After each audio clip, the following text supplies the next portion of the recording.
Ciao a tutti, ciao Lucio, sono qua per farti il mio in bocca al lupo, per darti un abbraccio. È uscito anzi un nuovo album e Volevo essere un duro, è un titolo bellissimo, un titolo che racchiude tutta l'essenza della tua gentilezza. Tu sei un ragazzo davvero gentile, che conosce l'animo umano, che sa perdonare, e ogni volta che ascolto una tua canzone io mi sento perdonato per qualcosa. Questa è una grande dote per chi scrive canzoni.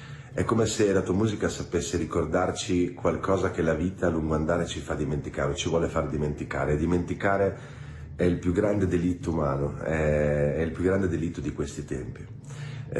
Quindi grazie per quello che stai facendo, è una grande occasione la tua musica per le nostre orecchie, per il nostro cuore.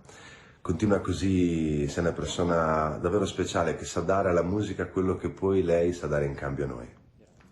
Grande Cesare. Grazie. Ti ringrazio Cesare.